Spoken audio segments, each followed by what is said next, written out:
Hey, folks, welcome to the Nurse Mark and the Green Nurse Who's Not Here podcast. Actually, Sherri is tied up with helping someone out in a nursing capacity. So we're giving her the night off. Maybe she'll pop in a moment. But here we are. We're all together. Nurse Mark and the Green Nurse podcast. So welcome. We try to bring hope and inspiration for growth and healing. That is what Sherri and I try to do every single day. And, we're here to change that dialogue and the stigma around what it means to feel good or to be high. Hence the H for hope, I for inspiration, G for growth, and H for healing. And, we talk about things that people don't necessarily want to talk about. However, you need to talk about them or that stigma is going to remain. And we want to get rid of the stigma and use this plant for healing. And so 2021 is the year of the nurse and the midwife. And we've been highlighting and illuminating cannabis nurses and nursing as we are truly in a revolutionary time where we're changing how we approach and take care of patients. Now, here's the thing.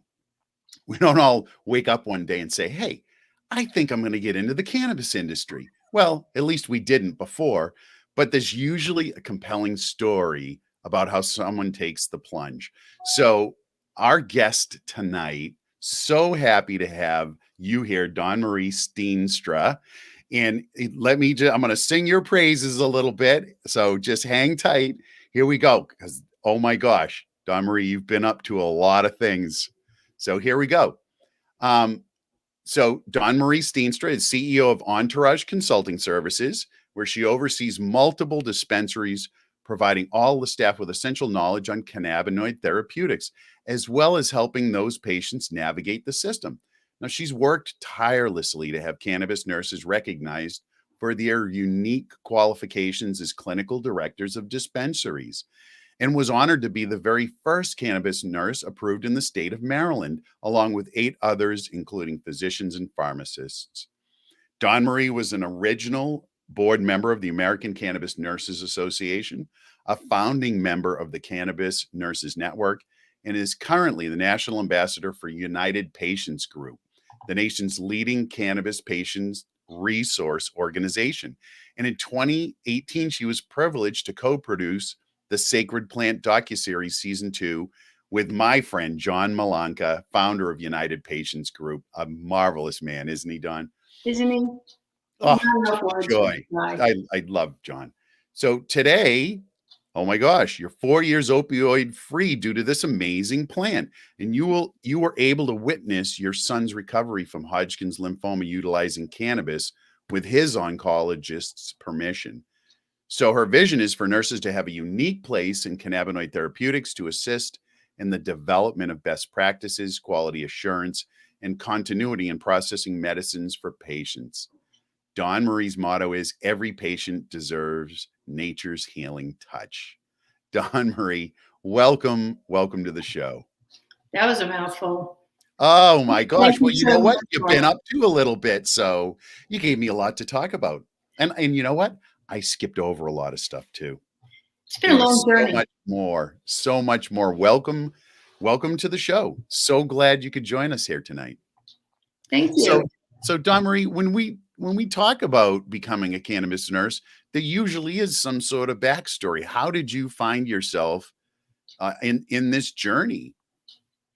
It's kind of strange, and I know that my story is different than everyone else's.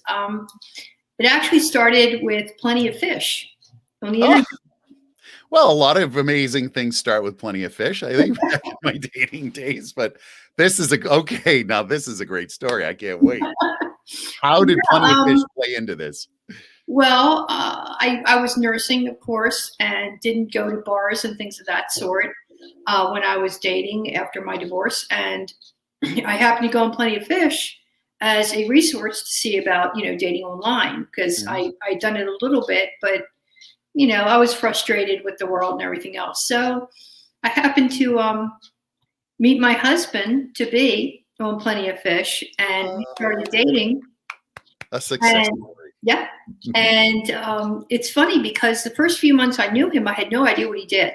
I thought that he was just a computer guy, that had a home office, had no clue, had no idea what the pictures around his house meant, the older pictures with the hemp farming and things like that. Oh. But it turns out that my husband is the top hemp guy in the country. His name is Eric Steenstra, and he is the president of Vote Hemp. And he was also the president or executive director, of the Hemp Industries Association for many years. Oh my gosh. So I've I had attended no some of their idea. meetings. Yeah. I didn't even know what hemp was. Okay. Oh my gosh. Yeah. So a couple months later, he knows how interested I am in things. He took me to a Patients Out of Time conference in Arizona in 2012. And I had just been through breast cancer about 10 months before that, maybe almost a year. And I just sat there literally with my mouth open because I come from the world of long-term care, hospital palliative care, rehab, cardiac, pulmonary, vent unit. So, I've seen a lot of suffering, with hospice and everything else. So I had just been through my own breast cancer journey the year before that. And I could not believe that this was something that my patients did not have access to, nor did I. Now, in your journey, when you were being treated for the breast cancer, did anyone ever mention cannabis at all? Never. And here you are sitting at a Patients Out of Time conference. It must have just blown your mind. Oh, it did. Oh, yeah. My God. I sat there and I'm writing all these, furious notes and trying to figure out what FA means. FA. Yeah. I spent almost the entire conference just trying to figure out that one term. Oh my gosh. But sincerely, I just could not believe it. And as I sat there and I realized that this has been going on for years upon years upon years, and how it all started with the prohibition, I just got angrier and angrier. And I'm like, I have to do something about this. And therefore, I just jumped headlong. I mean, literally, after that conference, I talked to Mary Lynn. I talked to a lot of the other people. I'm like, tell me what I need to do to get involved in this. And at that conference, they had the first meeting of the Cannabis Nurses, or the association that was going to be the American Cannabis Nurses Association. So I started right that day. Wow. So I had a similar experience, not in that I was treated for breast cancer or, went to that particular conference, but, thank goodness I haven't. And I'm so glad that you're here to tell us the story about this, Dawn-Marie. But my thing was, I really got angry when I first heard the story surrounding prohibition, especially because it was, it really just understanding the history around how it actually became prohibited. It was just angering in and of itself, just that alone. But then you couple it with all of these people who have suffered for so very long without access to this. Once you really understand how powerful the plant can be, how this medicine can be, it's another level of being angry that we can't get the government to move on these things, right? Because there's so much science around it, and we all agree, at least in the medical cannabis community, we all agree that this is absolutely purely a medicine. So amazing. Yeah. So your background was in long-term care. And so there was something in here that I read that you opened an assisted living facility before it was cool. I did. Back when Tell me about in the 1980s. I don't know if are you old enough to remember all this? Oh my gosh. Are you kidding me? I graduated high school in 1980. So we're even. Yeah. Okay, so back in the 1980s, there was this huge movement of deinstitutionalization and closing down of psych hospitals. They shoved everybody out onto the street. Exactly. And guess where they went? They came to my house. So at the time I had this huge house, and my best friend, her mom had an assisted living that she worked in through her church in my home. And I heard about this happening, and I thought, my God, I can hopefully, take care of some people, do my service to society, help out my fellow man, and stay home and raise my kids. Because at the time, I got married young. I was like 19 years old, and I'm thinking about doing this by the time I'm 21. Wow. So, I'm 21 years old with 2 babies in a huge house. So I called the mental hospital because Springfield State Hospital was closing one of their wards and asked them if I could do anything. And they were like, well, sure, of course, because, they were going to put them on the street otherwise. So I took in about 12 ladies over those years. I would say about 10 of them were from Springfield. I had a few private duty cases near the end, but Maryland was working on their assisted living regulations back then. So I did have a little bit of experience with legislation and making change, because I did help them devise what they thought an assisted living in a residential, setting should be. Yeah. So what they did, though, which was really cool, is this is like the second time I've been the first LPN to do something. Back in the assisted living stages, they had determined that they wanted a overseeing nurse for any assisted living that had more than 3 people. So what I did is I petitioned them. I said, look, I've been running this for 20 years by myself. I really am insulted that you would think that I would need an RN to watch over me in my own home. So they actually grandfathered me into the program and allowed me to be my own overseeing nurse. So that was kind of cool too. That is kind of cool. Now, I think that's something that we really need to take note of right here. And that is the fact that you are an LPN and you have navigated through all of these various areas of healthcare without having the RN degree. So it's not necessarily the degree, it's the person who's armed with that knowledge, right? You're a perfect example of that. Yeah, I worked really, really hard, probably overkill, like I was talking to you earlier. I think this happens to everybody that comes into cannabis. On top of that, once I learned about cannabis, I decided CBD was starting to come out as a thing. And I thought, let me try this. And because I was an 18-year pain patient on top of everything else from a serious car accident I had, before that. And I had to get a triple fusion in my neck, and I still have issues with my lower back. Oh, wow. And I was on narcotics. I was on oxycodone, OxyContin, hydrocodone. The only tools they have to give you. When hydrocodone switched from a Schedule 3 to a Schedule 2, was it? Or a Schedule 2 to a Schedule 3?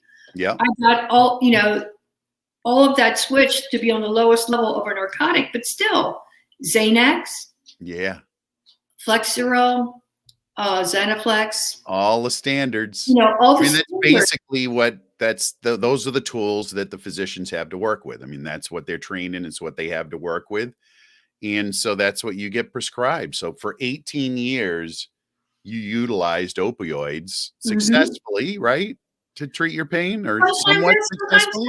No, because my doctor, my pain, then they made everybody go to pain specialists, if you remember.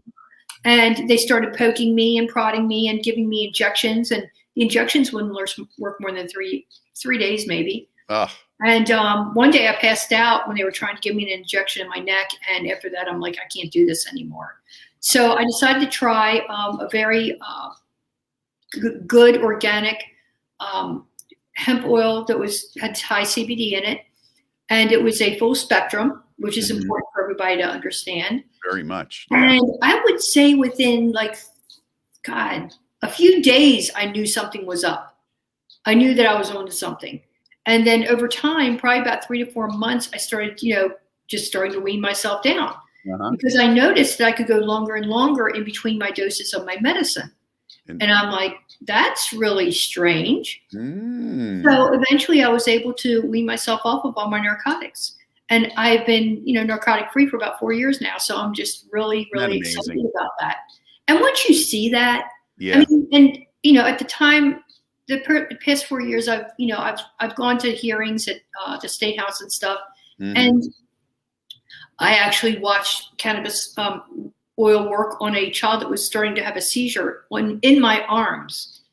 And, I was like, what do I do? She said, well, I've got the baby's oil. I said, I'm going to turn around and you're going to take care of this. And she did. And no lie, less than 60 seconds later, the child stopped the seizure. There was maybe a minute of rest. And then the kid's climbing up my arm again. And I'm used to like a post-ictal reaction. I'm used to them sleeping. I'm used to This long length of time seizure after an incident. recovery. Yeah. And this child was climbing up my shoulder again. It was only 18-month-old. And I'm like, this is incredible. Yeah. You know, between myself, between the anger at the suffering I saw with my hospice patients and, you know, being that nurse that gives that last injection of morphine just does something to you. Oh. You know, it just does. I just do not do this anymore. Right. So, right. And that is the normal course of things, right? And so I've had, you know, people reach back out after assisting them with one of their loved ones, say their mom, you know, is transitioning and is at the end of life. And, you know, I would get responses back from people saying, thank God we were able to work with you to figure out how to give mom quality of life at the end, because she was lucid to the last minute. Like 2 days before she passed, she wanted to go for a car ride. She wanted to go take the car for a drive, right? That's not a normal hospice experience, because normally we do, you know, try to keep them as pain-free as possible and end up, you know, dispensing those opioids, right? Well, and families too don't understand the passing process. And so often, you know, a patient, this is what used to get to my heart, is I would see a patient moaning, trying to wake up from whatever we had given them to calm them down. And they're moaning and their family's present, and the family automatically equates noise with pain. Right. And would not let the person even have a chance to wake up before they would be screaming for, you know, get my mother more pain medicine or whatever. Right. And I tried to explain to them, but, you know, in that too much emotion going on. Yeah, it's such an emotional moment. Right. So, you know. Yeah. So you have a goal of bringing cannabis nurses into the mainstream of the cannabis industry. Yes, I do. Talk about that. How are we going to do that? Because I really see nurses as the medical professionals who are championing cannabis as a medicine for a lot of different reasons, right? Except for some, you know, researchers, some doctors that have been involved in the cannabis industry all along, you know, cannabis nurses in particular have taken it upon themselves to become as educated as possible about the plant. And we also have the nursing background, which makes it the perfect combination to stand between the doctor and a patient. Right. That's what we do. That's what we're made for. That's what we're all about. That's the role. That's the role that we're trained for. Right. And I don't mean to I'm not disparaging any physicians who have been in this space or researchers that have been in this space. There are so many who have been here, but just for the sheer number of medical practitioners who are accepting that this plant has huge medicinal value, I really think that it's nurses, of course, we're the largest group of healthcare professionals, but I think I see a lot more nurses being curious and accepting, you know, sort of doing the research and accepting this, but more physicians now too. Well, I think not only accepting it, but because of the fact that, you know, if you look at the big picture of things, cannabis is an herbal remedy. It's really not something that we need to schedule. It needs to be descheduled. It needs to be decriminalized. And people have access to grow if they care to. I mean, that's just a simple human right. Agreed. You know, I think that if we're going to have these medical programs in the United States or in the world, you know, there still needs to be some basic medical oversight, though, because as long as we have patients that are getting medical treatments, that are getting foreign pharmaceuticals put in their body, as long as we have the fact that everybody has some kind of endocannabinoid deficiency, and everybody needs somebody to explain to them the interactions or the contraindications going forward with cannabis medicine, because it is strong at times. Yes. It can knock you for a loop sometimes. Absolutely. And sometimes it can have, you know, the potentiating effect of so many medications, such as narcotics, which is why you can get off narcotics, is because it potentiates the effect and makes it stronger. So you need less and less and less and less until finally the cannabis itself will handle it. Yes. Go ahead. Yeah. No, I mean, you're absolutely spot on. So I wonder, with all of the with the recent the most recent state, I think, is New York has announced that they are going to have a recreational adult use. What do you think about this, the medical programs and the recreational adult use? What I've seen, let's take New York, for instance. New York had a horrible medical program. Like, it was onerous to get somebody a medical card in New York because they made such a narrow window of acceptable conditions that were allowed, to have access to a medical card. And yet now they're going to, have a full recreational program that it's pretty much walk in off the street and buy what you want. So kind of strange, don't you think? It's kind of really strange to me. And it goes back to your point that there are just so many things that you need to consider when you're going to use cannabis, even if you're just going to use it recreationally. If you're on a lot of other medications, right, you really have to be coached by someone who has that knowledge of all of what's going on with you. Right. But I think that nurses are uniquely qualified because we handle, not only the spiritual, the mental, the physical aspect of a person. A doctor is looking there for a diagnosis, treatment, period, looks at you physically. They're trained to do. They're trained to do it real well. Assessment, figure it out, and send you on your way with meds. Right. They're not trained to do integrative health and to think about a person's, fluid intake or what they're eating, or if they have a nutritional or vitamin deficiency, things of this sort. As a cannabis nurse, okay, a patient can come to me in a dispensary setting privately, and we can talk, after COVID, mind you, but now we're doing a telehealth, but we can talk about, what medications you're on. We look up to see if there are any contraindications. We look to see what she could expect, because if she's on medicines that possibly could counteract, cannabis, what's the sense? Or something that's going to potentiate something like blood pressure medicine is a great example. Blood pressure medicine a lot of times is potentiated. So you need to lower the dosage. As a nurse, I can't tell a patient to do that. Nope. But I can say to a patient, I suggest, you go to your doctor and discuss this and discuss with your doctor about possibly weaning down, because if you're going to continue to take cannabis, that works towards, your blood pressure control, and, you may not need all of this medicine. Right. So, as educators, we are prime, and we don't mind taking the time. I mean, this is what nurses do. We're the ones that are patient. We take the time with our patients and we explain things to them in layman's terms, which a lot of doctors don't want to deal with.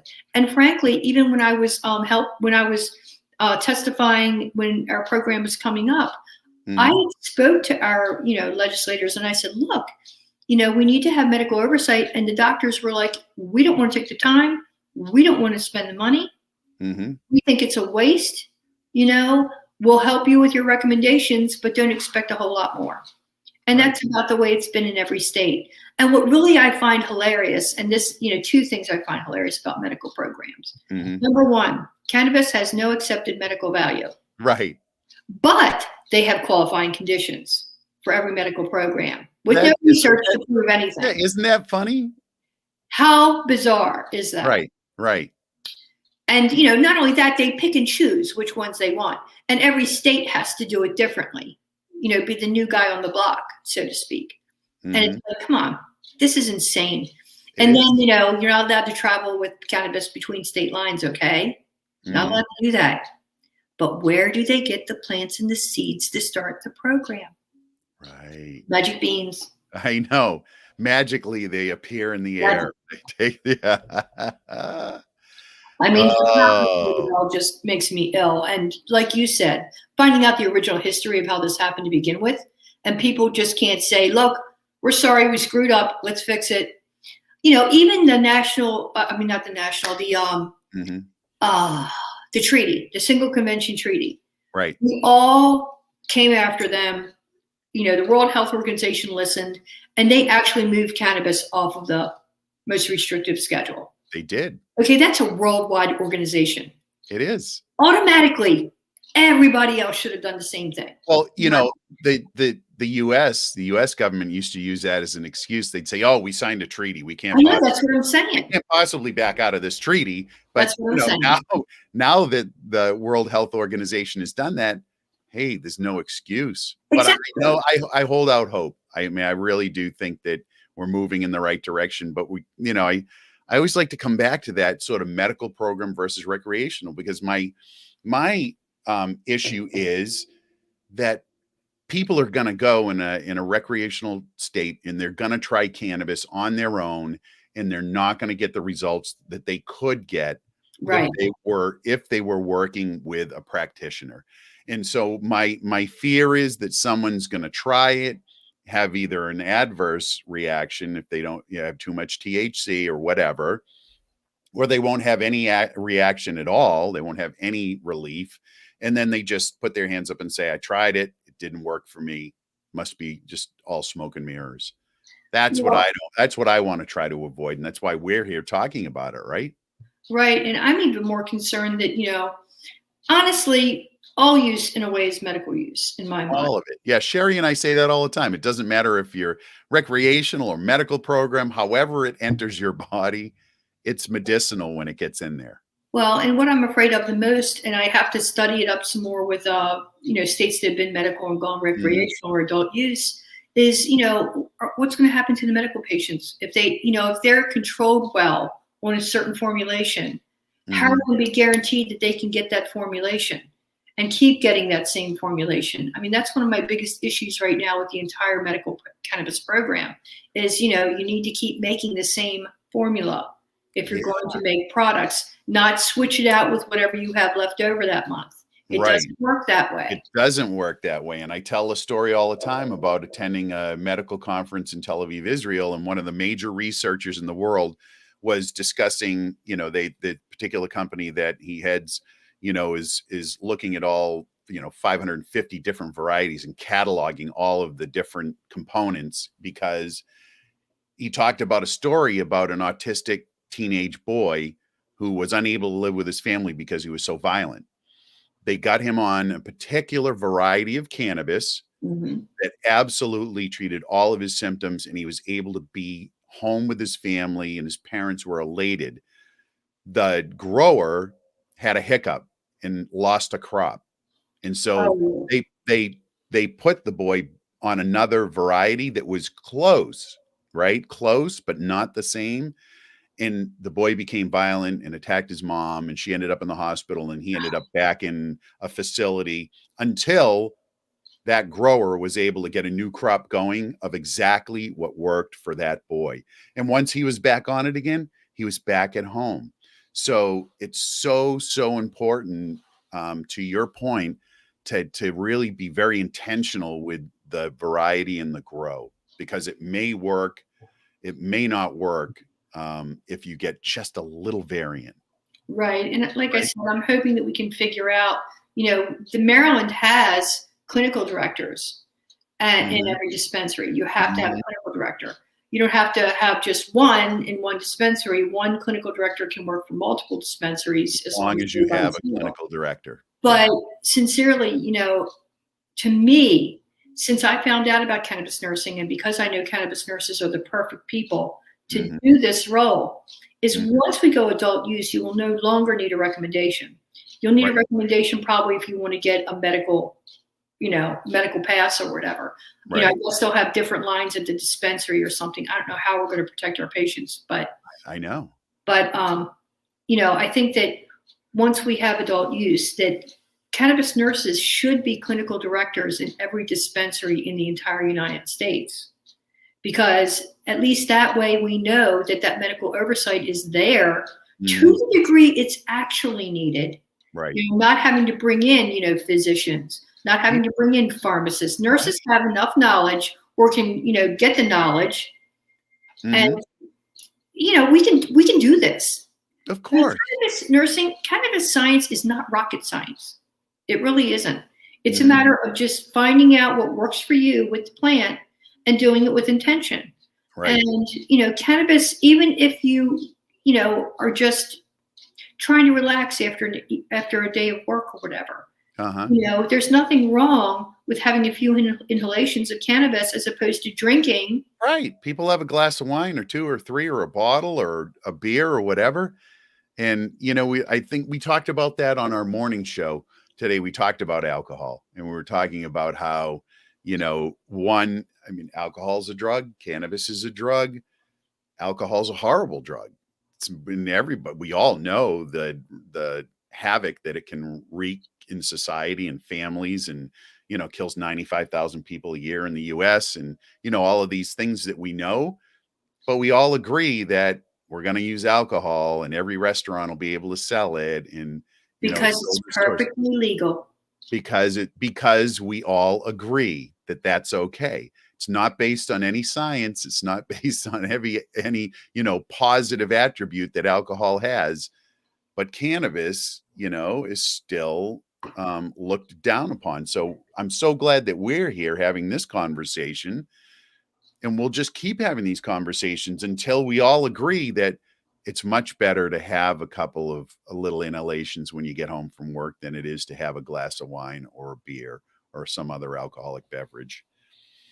Well, and the reason that I think that physicians aren't really that needed, I think they're needed for research, of course, but as far as in the dispensary setting, cannabis is a plant at the end of the day. It's a herbal remedy with a crazy safety record. Yes. Physicians only really need to be educated in the periphery of care in the event of how to manage pain in an emergency. Right. Emergent pain, which probably cannabis is not. Well, cannabis is not going to be as good as some of the other tools that they have in the toolkit to use on a very short-term basis, which is what I think they should be used, right? Right. So, yeah, it's, oh my gosh, it's such an exciting time to be in the field. And, you've been in it for a bit longer than I have. I mean, you started in 2012. Yeah. And so how did you get involved with John Malanca, our friend? John is such a fantastic guy. He is a fine human being. I love that guy. I know you've been on his show. Has he been on your show? He has not been on the show yet. No, but he will be. I'm on track. He's a busy guy, We actually met in West Palm Beach at a Patients Out Time conference. I apparently was talking to a group of people out on the patio after we had helped somebody get up after they had passed out after having too much cannabis or too strong of cannabis. We're not really sure. Mm-hmm. But John and his late wife, Corinne, came over to me, and they're like, would you like to be an ambassador for us for United Patients Group? We really love the way you're so passionate about the plant and about what you're doing. And I mean, this was only 2 years maybe after the initial coming into cannabis nursing. And, they're such wonderful people and, such a great couple. And I was like, of course, I'll do anything I can for you. Mm-hmm. So over the years, John and I worked together, and I did a lot of education, public education outreach for United Patients Group, and gave talks to nursing groups, senior centers. Good Lord, I was everywhere. I mean, sincerely. I even started a group. It was funny because cannabis nurses, I'm sure you're well aware, cannabis nurses are worse than herding cats. Oh my gosh. Yeah. And we certainly are. Yeah, I tried to do the regional meetups with the cannabis nurses we had, and it was, like I said, just like herding cats. Oh, yeah. So I was involved with Americans for Safe Access, also learning how to, do the legislative work. And I ended up holding meetings. It started out with ASA, then it moved on to medical professionals because I wanted medical professionals to get trained in cannabis because our program was opening up. And then I told them to invite their friends. So I ended up with a group of about 82 people. Oh my God. Who were not just, I had only a couple of nurses, right? I had physical therapists, occupational therapists, professors from colleges, so many pharmacists, nurse practitioners who were coming to my meetings to learn about cannabis and to learn about how to spread the word because our program was opening. But again, everybody's so busy and life gets in the way, and we just never got it really off the ground when our program opened. So I'm really thrilled that we have the opportunity to bring cannabis nurses into the mainstream. And I think it's where we belong, truly. It is. Now, the National Council of State Boards of Nursing, of course, came out in 2018 with their 6 recommendations for nurses in education on on the endocannabinoid system, on cannabis as a medicine. And so have you seen any signs of any of the curriculum, of any of the colleges adding that into the nursing curriculum yet? I have not seen it in the nursing curriculum. As a matter of fact, I wrote to my local nursing college, college classes, all the way down to VOTEC programs, asking them if they would like me to come out and speak to the nurses. Yeah. And I've been turned down twice. They said they already had somebody and then wouldn't tell me who it was. Yeah. And it's like, look, I think I may have to make some personal visits once COVID is, I'm going to do the same thing, because I've reached out to my alma mater and I have not had any success. And I know, people very high up in the school who I was on the board of the American Nurses Association with. So I know the players, just can't get anybody to talk to me about it. Right. Right. But we need to keep pounding on the door saying, hey, we're here. Well, and it's not really fair that we have a master's of cannabis degree that you can have, but a standard nurse knows nothing about it and she's dealing with it in the hospital. Exactly. It's not right. It's backwards. Everything is backwards. It is backwards. It is. But, we're still so early on. It's been prohibited for so long, and there's been such, negative marketing for just forever, that, it's going to take time to move that needle. Now, how do things change? We have to convince those people that are sitting in the seats of power to actually change it, right? Oh yeah. How do women get the right to vote? It wasn't because they hit somebody over the head. They convinced white men who were in power that it was a good idea for women to vote. That's how that happened. So how do we get cannabis federally legalized? We just make the case over and over and over again until they just can't continue with their cognitive dissonance. I love that. Look it up. Cognitive dissonance. It's in play. Well, and it seems that they have very short memories as well. I mean, we get so much progress going for a while, and then it putters and stalls. I don't know what the deal is, but we seem to be going really, really, really, really good. And it looks like we're going to finally get legalization, and bam, no, we're not. So we've had these, run and stop situations for many, many, many years. And I mean, honestly, to me, what little I know about the government, honestly, I'm like, isn't there some kind of constitutional amendment they can do? Can't you just say that, so many states have said this is what they want to do? Yeah, I know. They can do things like that. I think Idaho actually passed a constitutional amendment in the state constitution to ban cannabis. So I don't think they're ever going to allow it. So yeah, you can do legislative things like that. Absolutely. But, that's just, this is so far overdue. Oh my gosh. So far overdue. And those poor people in Idaho that can't buy cannabis in their state are just driving across the Washington state line. Oh yeah, absolutely. That's all they're doing. They're taking a 6-hour journey to go over to a state that actually is legal, and they're buying their product and they're coming home. So, it's all just made up stuff anyway. So you have a wish, I see here, a wish and a dream, a new retirement reality. Oh yeah. That's exciting, because I'm a new nurse, as we talked about before we started on the show. I'm a new nurse, and the only nursing job that I really had was in a long-term care facility. So I can sling meds to the elderly like nobody's business. And I'm telling you, but do I, no quality time. It wasn't what I thought the job would be. There's no quality nursing time. It's just sling the meds and get them into bed, because I was second shift. So you have a different dream here. I do. And once I tell you this, I wanted to ask you something about the nursing home environment. Okay. About COVID and the nursing home environment. Mm-hmm. So think about that. Okay. But sincerely, you and I are getting up there in years. We're not spring chickens anymore. Sunday. I really want to go backwards, I think. No, I'm rounding the corner. We made it this far, Dawn-Marie.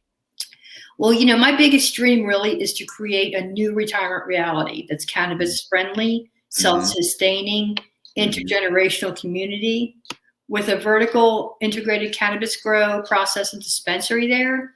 There's Oh, the integrated practice clinics, greenhouses to grow our own food, organic practices, and natural healing across the continuum, utilizing all nature, and gives us the modern convenience of independent rehab agencies and a hospital for severe health crisis. No more freaking nursing homes. no. Everything being focused towards independence and communal support of everyone.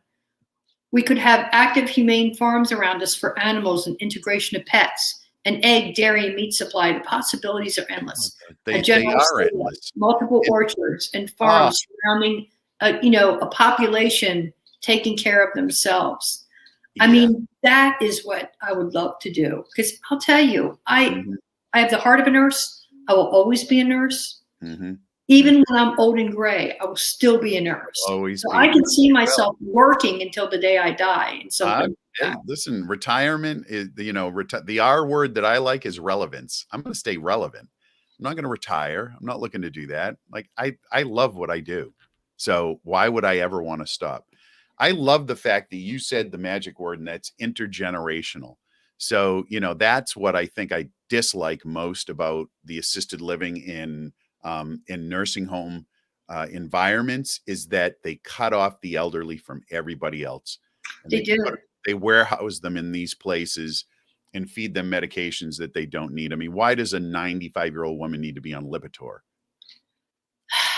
Why do 95-year-olds need to be on Seroquel? I mean, exactly. I mean, it just because we're nurses and we know the medications, we know the indications and what they're used for. It really pained me to have to give a lot of these elderly patients these medications. And now that I'm in this cannabis field, it really pains me that they don't have access to cannabis, because in that community, oh my gosh, I actually did a lot of, pre-COVID, I used to do a lot of events at assisted living facilities, and I'd have, 75, 85, 95-year-old people asking some of the most relevant and interesting questions about cannabis they wanted to know. Oh yeah, I'll tell you. Like I told you, I used to go to senior centers. Yep. And I also went and spoke with Dr. Fry at Leisure World, which is like the largest retirement community in Maryland. And they started a Cannabis 101 club there. And I was privileged to be asked to be an advisor after that talk. So I help educate, the elderly community all the time. And sincerely, they ask some of the most pertinent, relevant questions, just like you said. And I'm kind of in shock that they're like really thinking about all this. And they're sick and tired of being sick and tired. And they are 5 pills 3 times a day. Yeah. I mean, that was the hardest part for me, really, is handing people a cup of pills before they could eat something. Even worse than that, using the silent night and crushing their medications, and then having to give them this awful tasting mixture of medications in a spoonful of what? Applesauce. It's just awful. It's just awful. It was so gross. And, honestly, think about the things that we were combining. Yeah. Oh, it's just awful. Yeah. So there is hope. I love your idea. Can you make that a reality? I'll come live there. I need investors.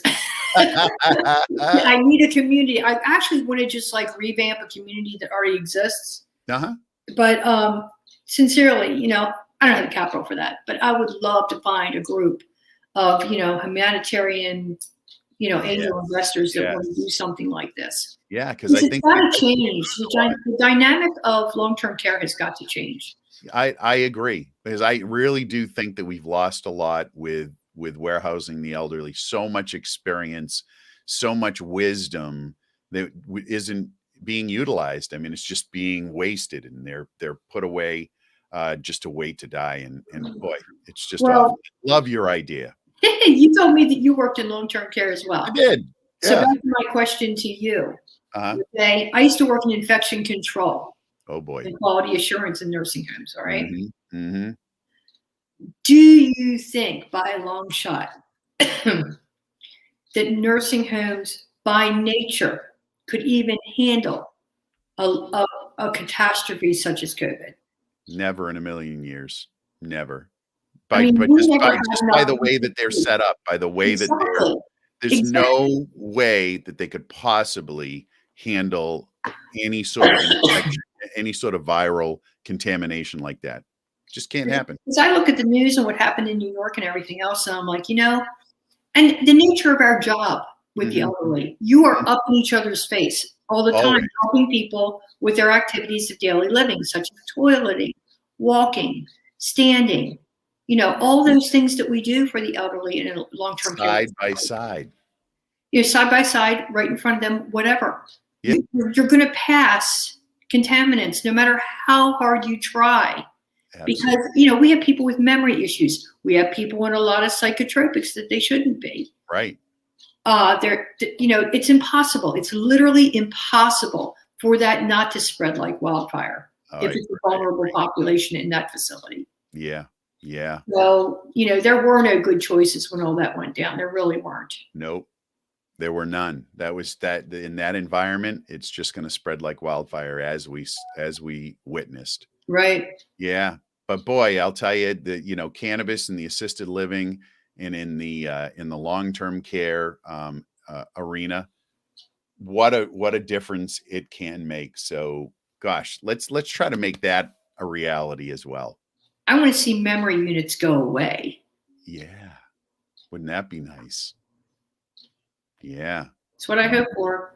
Well, that's why we're here. That's why we're talking. And that's why we have people listening in tonight, and people stop by, they hang out for a bit, and, they'll consume this later on because it stays out there on YouTube and Facebook, and people can come and check it out when they want to. But this is why we have these conversations, right, Dawn-Marie? Just to continue to try to educate people on really what's going on in different areas of healthcare, whether it's hospice, whether it's long-term care. We know that in those two areas, cannabis can have a profound positive effect on the people who are living in a mode of suffering.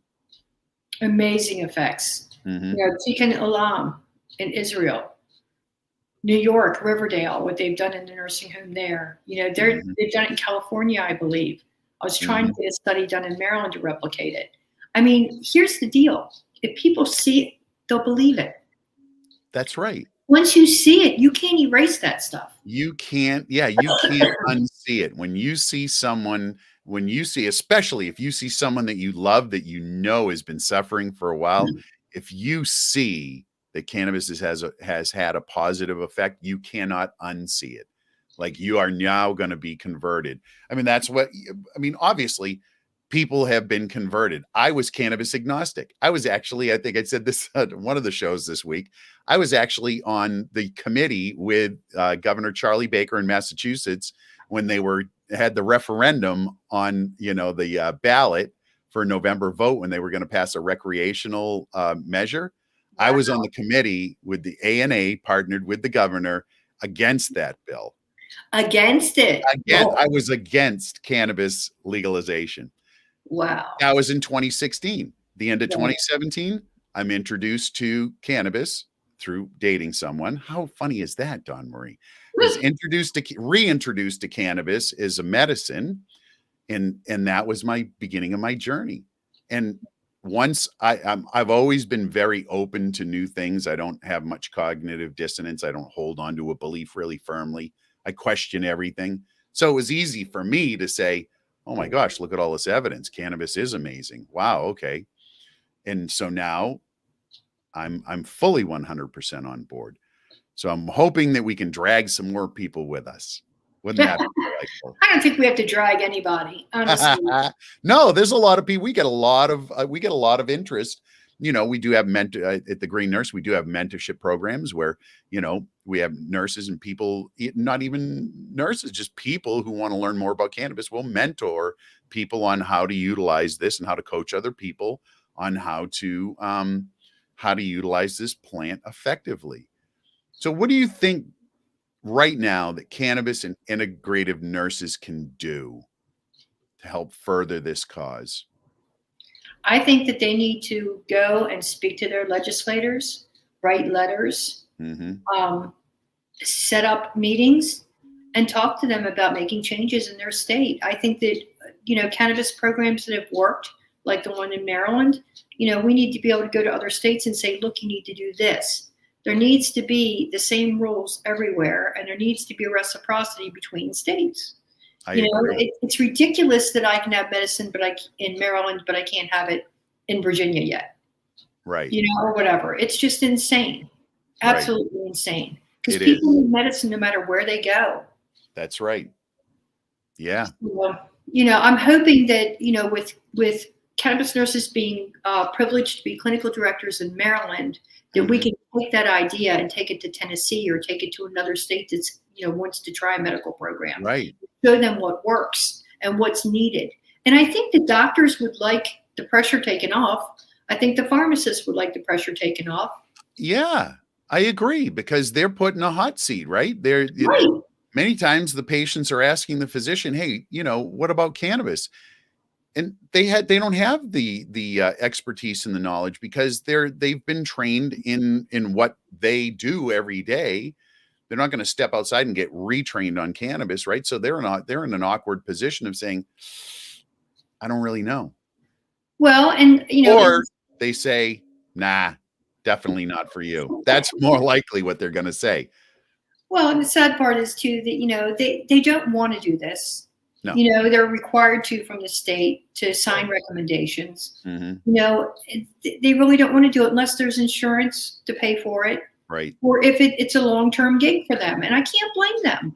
I really can't blame doctors for not wanting it. But to me, it's like, okay, if doctors aren't going to want it, you need to have nurses in there, at least as a buffer for safety. Of course.